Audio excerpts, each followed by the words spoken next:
We are live. Let's do this thing. So, first of all, thank you so much for joining. And you guys should pause everything because you guys wanted to have this, and I'm really excited what happened here. Just some time out for us. I want to be fully present here. So, you guys should pause everything. Hold on. That is YouTube. I could barely hear you. That's YouTube. Sorry. All right, here we go. Back to okay, so Nick, last week I know we really enjoyed your message. Can we tell John to like go very so we enjoyed your message, and we were talking about one of our big things coming together is really forming a strong. Kathy, I could barely hear you. I don't know what's happening on my end.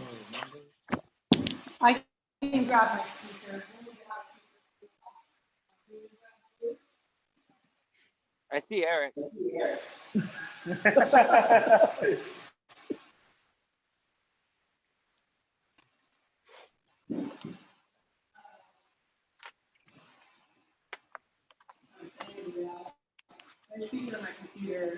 want me to do a conference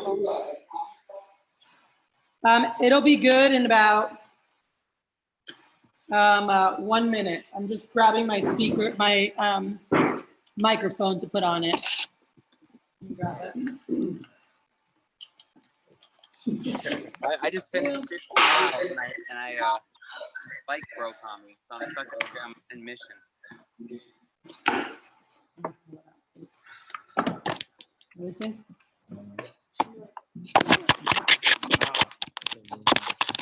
Okay.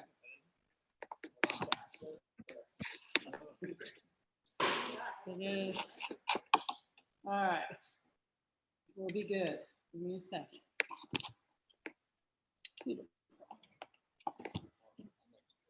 Huh? Pick up my breathing.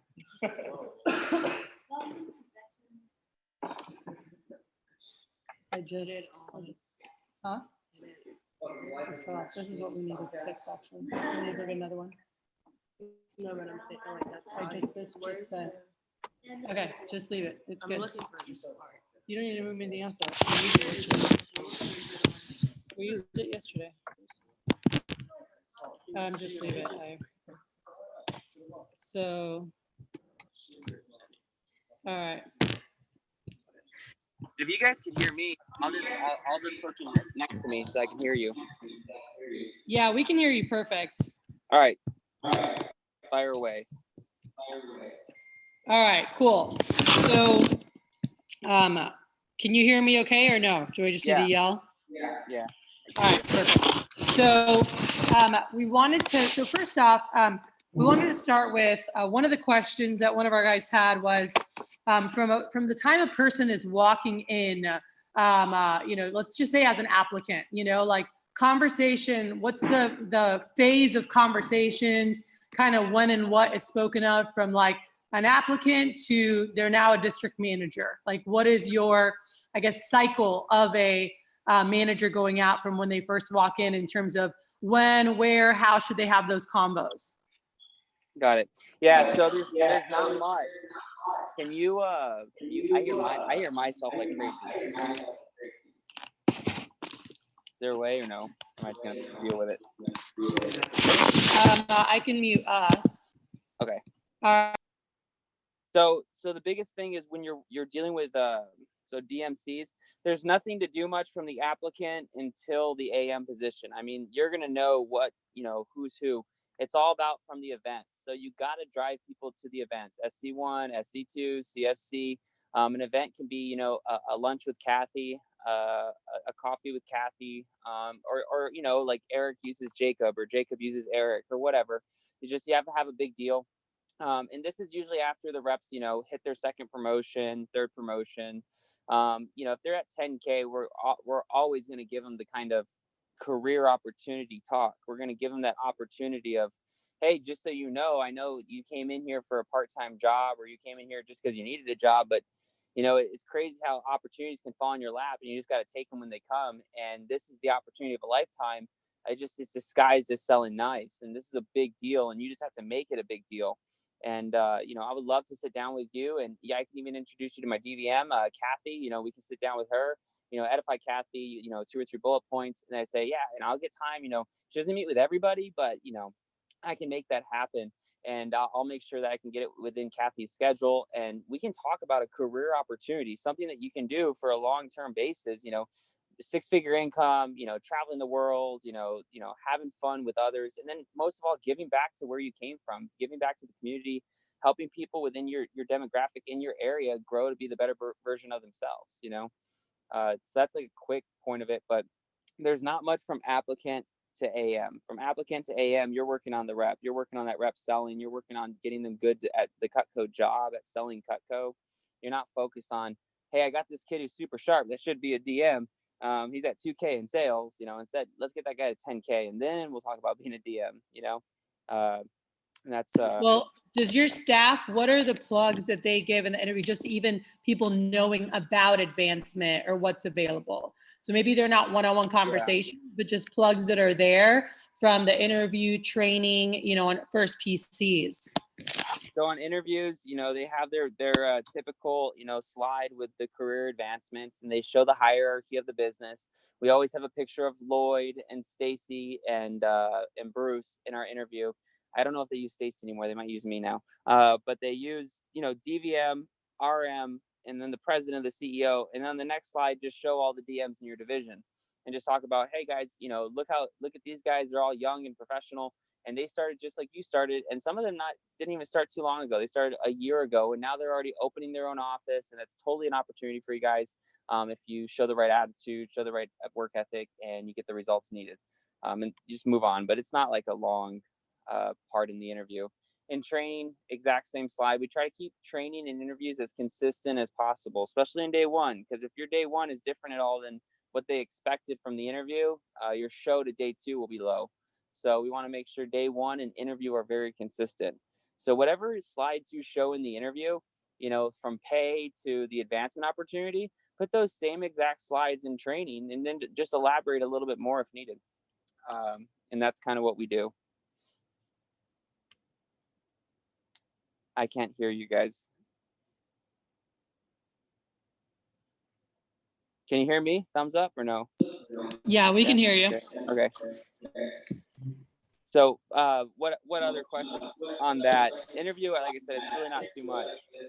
Just that slide. So new DM or veteran DM. So big thing is they're like, all right, we want to build strong districts, right? And they're like, what are the things, your guys, you've always been putting out tons of people. So, some of the questions, you guys can ask your specific questions, but where, how they're like, they heard the talk, but they're like, what conversations, who should we, and you're talking about, we just talk about it, mention it, go through. But a lot of people do that, Nick, and they don't have the amount of development that you have. That's just a fact, so what do you feel differentiates your organization and your offices and the amount of offices that are put out from the average person who might be quote unquote doing those things, and talk about it in the interview, because Brian Stevenson says put it on the board and do that, and talk about it in their training.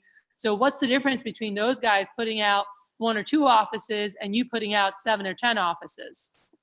So number one is it's no secret sauce. We're probably honestly just showing the opportunity to more people from a DM standpoint. We're talking about it more to more people than the average district manager is. So we're talking to it about literally probably everyone who stays in the business over 3 or 4 weeks. But we do it with everybody. So, we're talking to everybody about this so long they survive, the 3 or 4 weeks in the business. So we're talking about it. It's on the forefront. And I think we're just talking to more people about it. Since it's a numbers game, I don't think we're better than anybody. I don't think we're doing anything secret or anything like that. I think we're just naturally talking about the district manager opportunity, the branch manager opportunity, just opening an office in general and opening your own business and the concept of that. So we're talking about it more and we're hitting more people. So we're doing it to 1,000 people, while the average DM probably only talks about it to 10 people. So naturally we're gonna have more launch because of that. And that's number one. Number two is we leverage our leaders. So we leverage, Stacy a ton. When Stacy was a division manager, we'll leverage Lloyd a ton. And we hit on whoever we could hit on. If we're working with girls, we'll talk about Kathy or Carly or who's ever in the business that does well. And we just do our research on who are the leaders in vector marketing that if we mention them and for whatever reason that candidate messaged them on Facebook or whatnot, the person would respond positively, right? So we use our DVMs a lot. We use DVMs from all over the country. We're not just specific to Stacy. We leverage Stacy the most because, Stacy was the DVM and they would go meet with Stacy. So it was important so they knew that. But we leveraged every DVM. We talked up everybody. Everyone in our office is a badass. So if our reps met you guys, and you had a slide or you won anything, they would, you're a badass in their eyes, like you're King Kong. So we make sure that everyone's a badass outside of our office that has done something noteworthy. We don't put others down.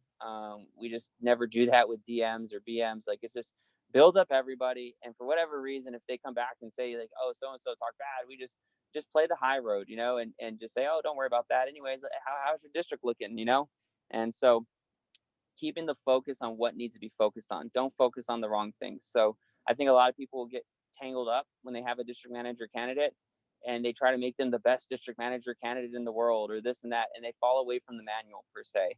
So we build up our hierarchy. We teach them the basics. We run interviews, we run trainings, we run advanced trainings. Like this is how it works. And we don't shy away from the basics. We just keep it simple, stupid.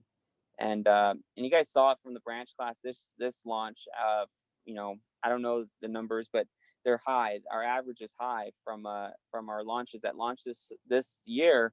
And if you meet these guys, some of them are they would tell you themselves like they're not the brightest, but they know the basics. They know the basics, and they know the basics very, very well. So they knew what to do. They were like our little vector Navy SEALs, So we just send them in, and they knew how to shoot their gun. They didn't know how to talk to people. They didn't know how to do that, but their target was to eliminate it. And so they did what they needed to do. So we keep it basic, and we just show a lot of people. That's kind of the nut job of it all.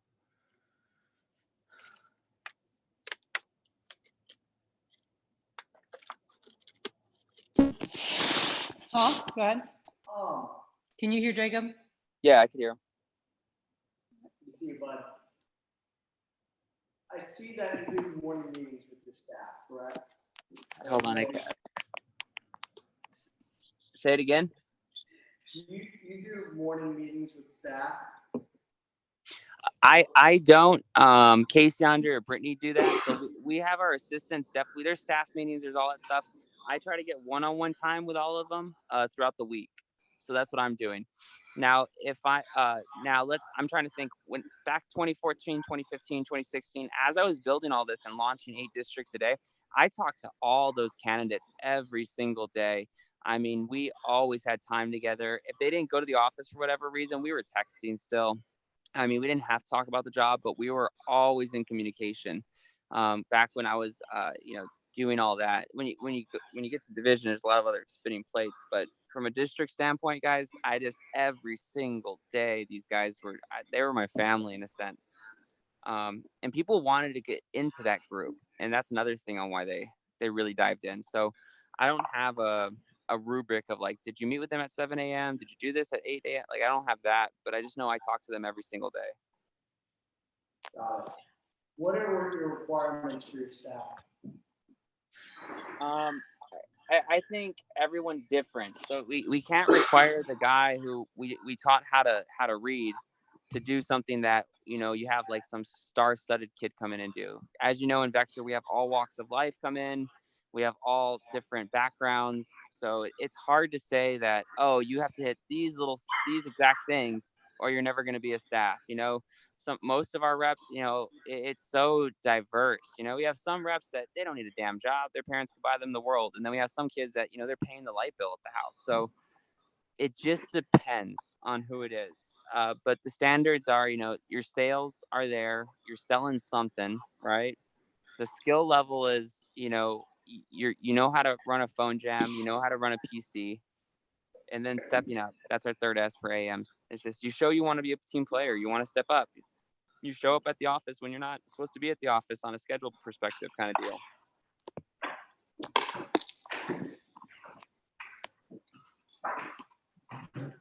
What was different with this class from classes previous? What you do differently? With the one that we launched this year, Yeah. it was a lot more Nick show, not Stacey Campbell show. So it was just, I guess, different energy, different standards and leadership. But we followed the same rubrics. What's the order? Oh, go ahead. I know how many people did you put out this year? We 5. We put out 5. And then how many of those were from last summer to this summer? Like only went through your leadership academy in 8 months? David started in February. So David the district, he started last year in February. Noe started in the summertime, I think. And then Orly's old. Orly's been in the business for like 2 years. Orly's definitely from a harder past. He's the one his mom took his money from startup literally to spend it on booze. So you can tell you that. He's been in the business a little bit longer. And then Eric and who else? Eric and Juan Zuniga. They were just like leadership academy. They started in the summer last year.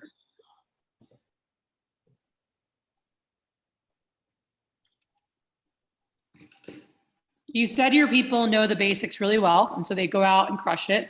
What are the things that you have them practicing and mastering first, or is there any order? But what are the things that you're like, you must know this if you're going out to run an office, even if they know nothing else? I think the fundamentals of Vector. So just, hey, every morning, there's phone calls happening for something. Either it's PDI, it's PRs, it's resetting the no-shows from yesterday, whatever. So they know the logistics of Vector Live. They understand what an interview is. They understand what PR calls is. They understand what training is. And you break down the weekly schedule of a Vector office to the basics, and then they learn that through the 8-month process. The biggest thing though is that can take a month if you really tried. The hardest thing we have with a bunch of people is discipline. A lot of people, I need to have a vacation. Oh, I need to go travel. Oh, I don't need to work hard. Oh, I don't. And they compromise, their standards with discipline. So I put them through the ringer, but as I do it, I'm there with them. So, I work harder than everyone in that damn office, and they know that. They know that, we have to work to get paid. We have to work hard to get the results we want. So I make sure these guys they understand the process, and they understand like, hey, the summertime is it's hard work, but if you do it right, the big things can happen. So I want to see your discipline now versus later. And so we see their discipline through a PR set day.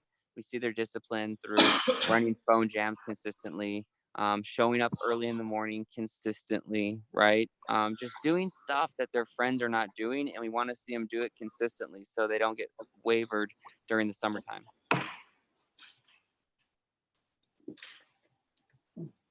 Other questions?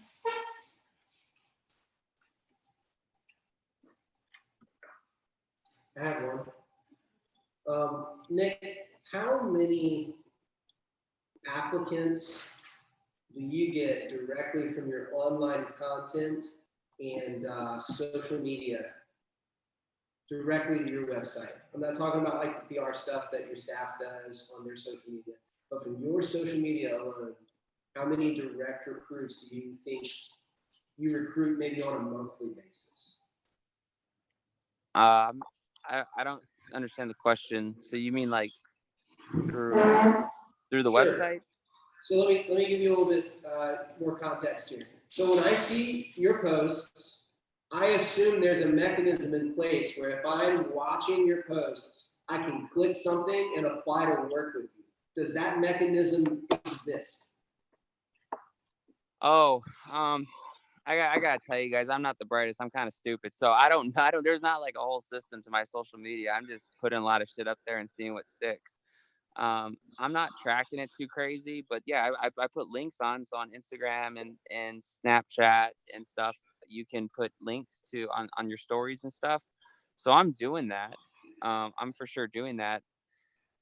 I don't know though, because I don't see the front end of, who came from what or this and that. But all our top guys, they said they came from social media. Like Noe got a message from the bot, and it said, and that was back in the day when on my bot, it was literally saying, "Hi, I'm a bot for Nick." And he came in from that. That was Noe Cortez. Yeah. So if you, I don't think there's a science. I don't think there's a proven way to make this work. I think everybody's different, and that's how it is. Because when Noe came in, and I didn't meet Noe till he was at 30,000 in sales, and he's like, "Yeah, man, I was so excited to meet you, and I got your message from your bot, and that's why I came to the interview." And I was like, "Oh, okay." David saw some stuff on social media, but he didn't get like directly messaged from the bot. All these guys that are launching had some sort of correlation of they've seen my social media. It might not have been the needle mover to get them to come in, but it was a touch. I think we got to remember the basics that every applicant has 9 touches before they become a really good, solid recruit. And social media just helps us speed up the touch process. Thank you.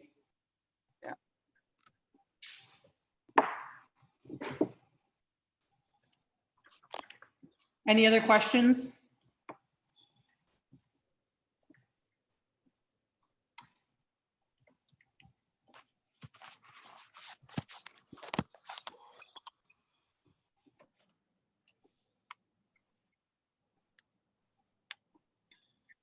I can't hear you guys if you're talking. Anybody else? No. John? Am I that good? I got it done in 10 minutes, huh? John Gradell? I'm just reading over. So like, yeah, you promote someone to AMIT or AM, right? What's the first skill you're teaching them? Or do you have like a folder where you're like, memorize all this? Like, what's the first thing you're teaching them? So the first thing that I'm teaching a lot of these guys is just discipline. I'm my big rules are, dress sharp, be on time. That's it. I don't give a shit if you can run an interview or if you're at 20,000 in sales. I have 2 rules. If you're going to work with me, just dress sharp, be on time. I got to see that you know how to tie a tie, and I got to see that you can show up on time. And that's all I'm doing with a lot of the guys and gals too. A lot of these girls, they're chasing Instagram models, but they don't understand that they're going to married, over 40, own a home type customers. So you have to kind of teach them and mold them in a sense too. So yeah, there's a lot of that. So I focus on those things much quicker than I focus on, can you hit 20K and do all these, things that we want in the business. I'm focusing on, can you show up on time? Can you be reliable? Are you giving me lip when you show up late? I always tell them the most disrespectful thing you can do is if we have a meeting at 7, you show up at 7:03. That means you totally could have freaking made it. You just chose not to, right? So those are like my basics, but everyone has to go through that. And then when we get to like month 6, month 7, month 8, they're solid. They at least they show up on time and they dress sharp. Yeah. They might not be good at things, but at least they're there. Yeah. So you have them there every day at 7? In a perfect world, yeah. But it depends who it is. If someone's doing this for a career position, absolutely. We're trying to get we're trying to knock out the work stage as fast as possible. It's going to take us about 5 or 7 years. Everyone has to do about 5 or 7 years time. Most people delay on that, so it takes them 40 years before they can retire. So we're just trying to rush the process, and we're just staying consistent. We're going to show up every morning early. We're going to work hard every morning, and we're just going to keep at it. Our days that we don't wake up super early are Sundays. On Sundays, we get to the office around 1 or 1, and they do a PR blitz. But we're just out working everybody. We just want to get this shit done with in a lot of senses. What are you teaching in the mornings? I mean, I'm not there in the mornings, but they're there in the morning. What is Casey teach, or is it just, hey, we're here, let's start knocking the calls?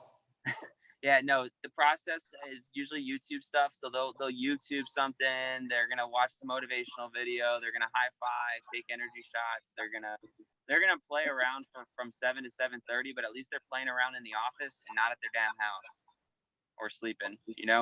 So from 7 to 7:30, it's like play around, but like get the activity going. And by 7:30, they're starting on the call logs in most cases, or they're sending out the messages to collect parent numbers or whatever it is. And then, by 7:30, by 8 a.m., they're working. They're at least doing an activity that moves them forward in life. So you said call log. You have a call log for them so you can see how many calls they're making per day? Yeah, I mean, we're not sitting there tracking all that too much, but it's for them. And we teach them, and we're teaching them mostly is what we're trying to teach them is, hey, you need to track your business. As a business owner, you need to track your statistics. You need to know your numbers. And if you make how many calls, how many how many no answers do you get on average? How many answers and then demos do you get? How many XYZ? And you break it down to them and say, yeah, you might just be a rep right now, and there's a lot more plates to come when you open your own office. But as a rep, are you a pro, or are you some rookie amateur? Are you a pro at this, or what are you? What are you trying to be? And so a pro tracks their results. So these kids they grab their little call logs in the morning, and they try to knock out 2 rows or 1 row or whatever it is. There's 5 rows. Every row's 20 slots, and they just pound away at the calls. And but they track their business. That's the biggest thing. We're teaching them to track their business, and that's important that you do with your reps is tell them, hey, you're a business owner. That maybe this falls back to what Kathy was saying with the DM stuff. Like, what are you doing at the beginning? This definitely could have been one of those things. I'm just doing this as common sense for the business, but I can see definitely how this probably helps the district manager plug too. Like, we track our business, we study these things. And so it's easier when we wanted to do like grueling stuff of resolve your interview or call the no-shows or, hey, you're going to call the PRs after the interview at every interview. And you're like, do I have to? Do you have to track your business? Oh, yeah. Yeah, then you're going to do it, right? That helps.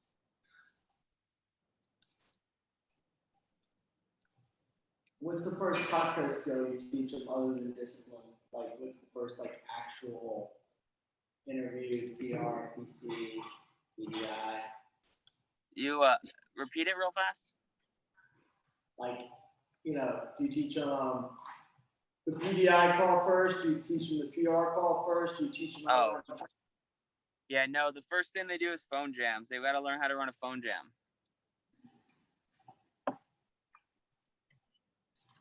Yeah, hell no. We're not giving these kids PDI yet.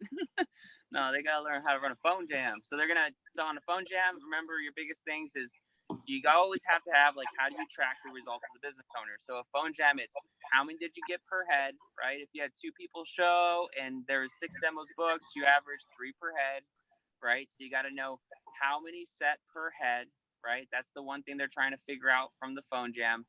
And then driving attendance. They have to know their attendance number. How many showed up to XYZ phone jam? And you got to teach them on how to drive attendance to their set phone jam.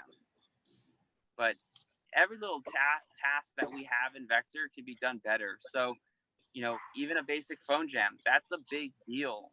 And it gets them doing the right stuff because they're going to set the most. And that's like the third underlining thing when you run a phone jam.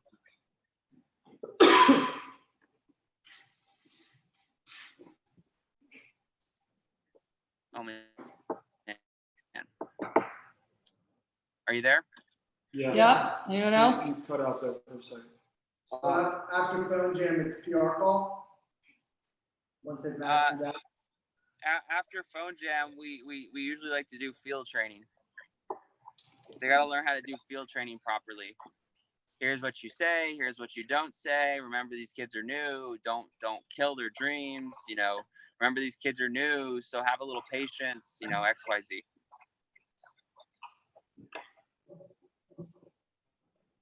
Field trainings are simple. They know if they did a good job or not because if they sell, they did a good job. If they didn't sell, they suck, right?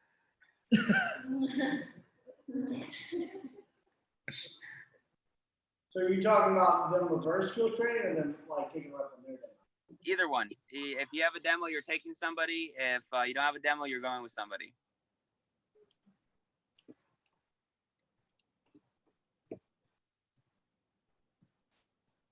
So what's after field training? I didn't hear you. What's after field training? What's the next step for MITs? I can't hear. What was it again? What is the next step after field training? Oh, after field training. Okay, so it's phone jams, field trainings, and then after field trainings, we got to teach them how to do the PCs, right? Because usually right after a field training, they'll go grab coffee or something like that together, and that's like the perfect time to do like their PC 1, 2, or 3, right? We just use Danny Feldman's. So it's phone jams, then field trainings, then PCs, and then after they've done that for a week or two, they're kind of bought into the business, and then we'll go into like PRs, right?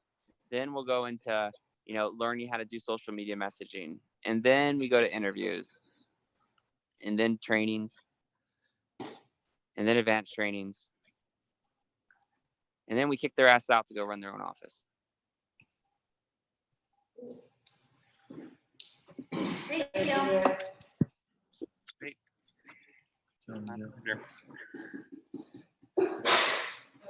I'm good.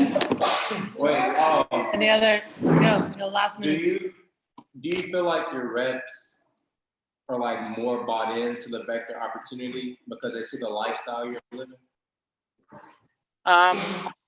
It's unfortunate, but yeah. We're that's the way we live as humans. The Joneses effect has been around before we were born. You see your neighbor with a Porsche, you want the Porsche, right? You didn't need social media to naturally want the cooler car, right? So we're inclined to cool shit, right? And we're really inclined to that kind of stuff when we're young and dumb, right? So when we're like 18, 19, 20, we think we can conquer the world, right? It's 35-year-olds and 40-year-olds and 50-year-olds that are boring, right? They're the ones who are like, you don't need that in life, right? It's the 20-year-olds you can't tell them to shut up enough. They always want to talk about those Lamborghinis or whatever they're into, buying a big ranch or doing this or that. Like they all have their hopes and dreams. And so having flashy stuff, yeah, it helps. Just criticism with it, but you gotta take it on the chin. Do you have a specific field training program? They have a tracking board. You can buy into corporates too. Corporate has like a field training program type system too. With the shirts and like if you do this many field trainings, you can win this. For us, I think it's just pretty simple. Tracking who needs help, who doesn't need help, and the priority list.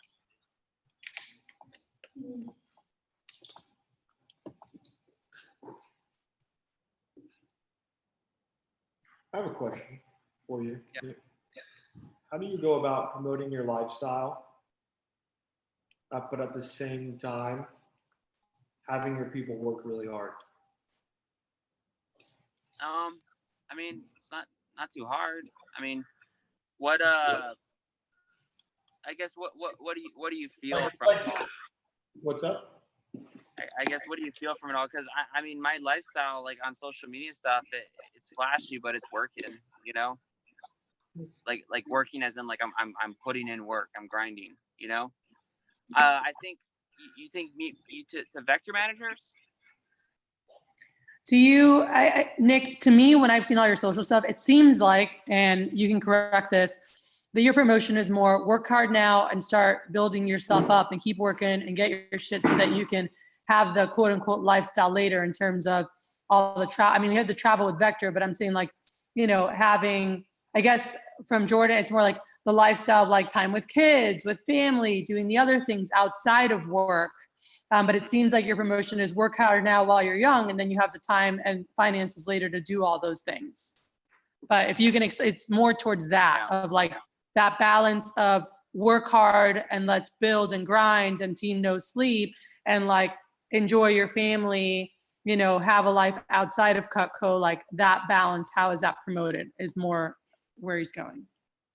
Got it. Okay. I don't have kids, so I don't have any of that stuff. So I don't have balance on that end. I don't, but we don't have a lot of. Let me go through. That's not what I'm asking. So maybe be like a little bit clearer. What I find in my organization, if I'm not working, then my guys are lazy pieces of shit.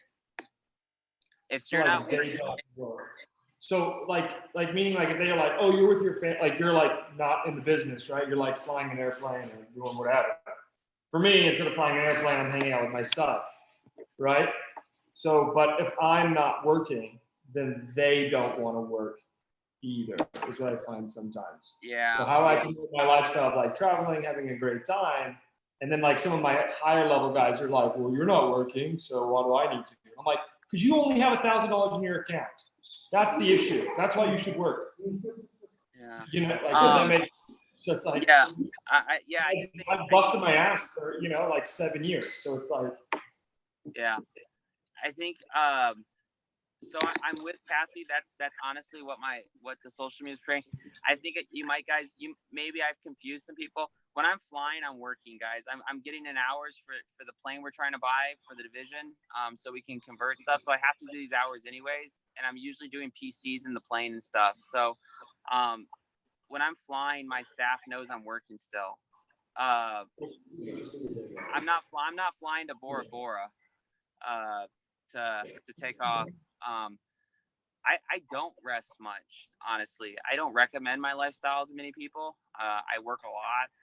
Like right now, like I biked 15 miles, but that's my time off, and I didn't snap it, you know.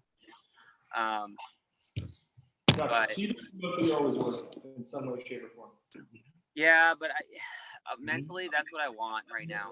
So that's what I'm doing.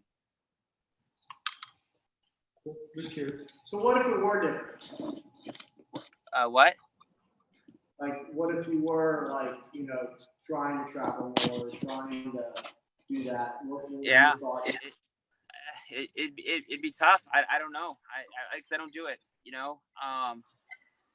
You guys remember I was with you guys in Germany, but we had another trip I think recently that I didn't go to. Like I don't even go to majority of the company trips as it is. So I don't do that. I don't know. I think it would be hard.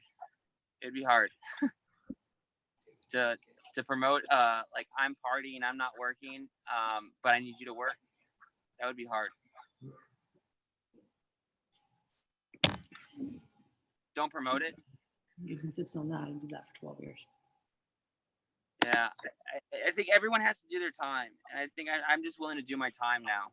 But I traveled and stuff. But guys, remember when I traveled, I wasn't getting the results like I needed.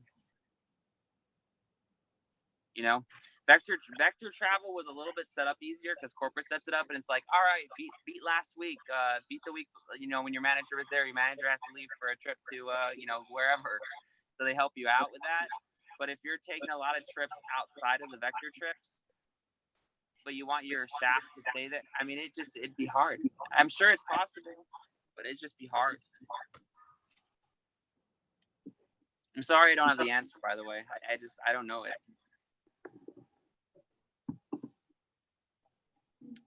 No, that answered. Hey, Nick, what would you say to someone who's going out as a new DM to cut like the time, the learning curve? Like, what would you say were the major needle movers for you that if you could go back and reopen as a new DM, you would make happen? It's the grind. It's the outworking everybody. It's the crazy hustle. It's the willingness to sacrifice and put the work. That's honestly what it came down to. Like I said, like right now, like the question of like, well, how do I show balance and having fun outside of the business and then expect my people to work? I don't know the answer to that. Like I've been grinding, and then anytime I was having fun outside of the business, it was mostly with the people. So I'm technically still putting in work. But yeah, just work. It's not sexy. I mean, it's not the answer I don't think people want, but it's the final answer. You're gonna have to work hard. If you do more interviews than everybody else, you'll recruit more. If you do more PR calls than everybody else, you'll get more PRs. If you train more people than other people, you'll launch more people. Like it's a numbers game. You spend more time with more of your guys, more people will open up offices. Now I do, yeah. Beforehand, no. I was more with the AMs, and Stacy did the time with like the DMs. But I spend more time with I get more FaceTime more with the DMs now, I would say. Yeah, that's awesome. who would you advise to talk to about setting up like the Instagram program that y'all run? Like the bots and all that stuff with InstaZoom. No, I'm being serious because I bought it, but I don't know how to work it. Is he frozen or Hello? he got Noe from Instagram? Like what the fuck? Hey, Nick, can you hear? It looks like he froze. You can give him ask one of their guys later. Looks like we lost him. Yeah, it's not moving. Hello, hello.